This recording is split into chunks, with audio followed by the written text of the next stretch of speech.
John Lusk here of Lusk Archery Adventures. Series testing, successful hunting.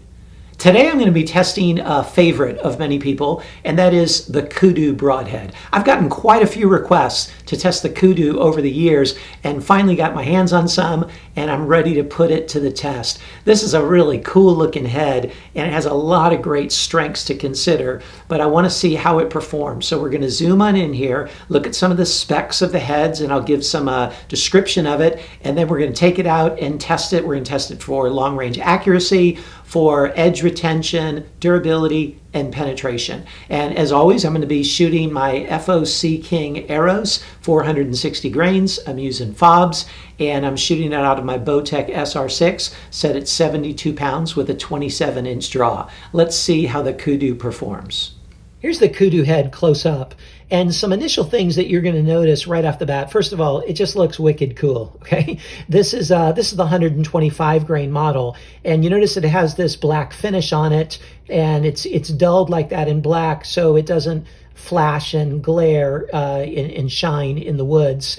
You'll also notice that it's two pieces, although it's bonded together to function as one piece. But the ferrule is a 416 stainless steel. The blades are a 420 stainless steel. And as I said, they're bonded together like that. They're not replaceable or separable.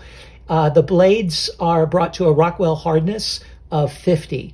And the goal of that is to have it not be so hard that it's brittle and breaks. And that can happen in single bevels. Sometimes they can experience edge chatter. As they rotate around, it can put a lot of pressure on one side of the blade, and if they're too hard, they can chatter. However, they don't want it to be so soft that it bends too easily. So that's why they go for the 50 Rockwell hardness. The overall design is such that they want to minimize surface area, and that's why they have this flare like that. So you get the width of a cut, 1 1/8 inches, but it's got less surface area than if this was straight across, and that will aid in flight as well as penetration. With this curve, it looks really cool.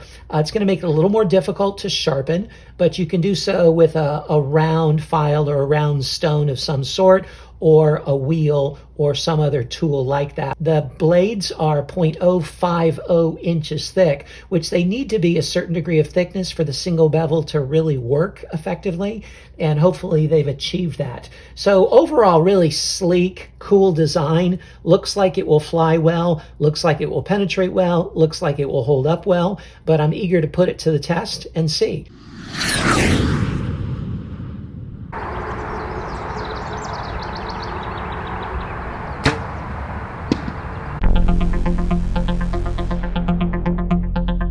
Kudu out-of-the-box sharpness. 1 stroke of the arrow.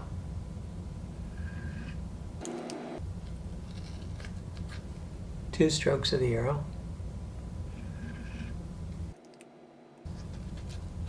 Three strokes of the arrow.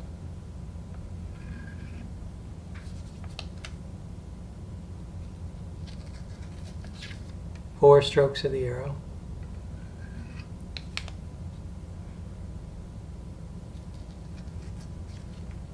5 strokes of the arrow.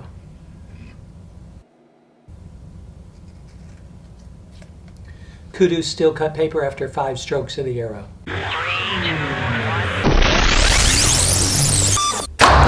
The Kudu penetrated 8 inches. Here's a pretty good view of the single bevel rotation of the Kudu. You can see upon impact, the broadhead is aligned almost straight up and down, a little bit angled to the left, but as it penetrates the MDF and the gel, you can see it rotated about 45 degrees to the right, and hence that twisted wound channel. Here you can see the classic S-cut of the Kudu. That's what you see in any decent single bevel head. The initial impact is in that S-cut pattern. It's really cool. That's what makes it a little bit more difficult for the wound to close up. And as it rotates, it just continues to cut in that rotating S pattern.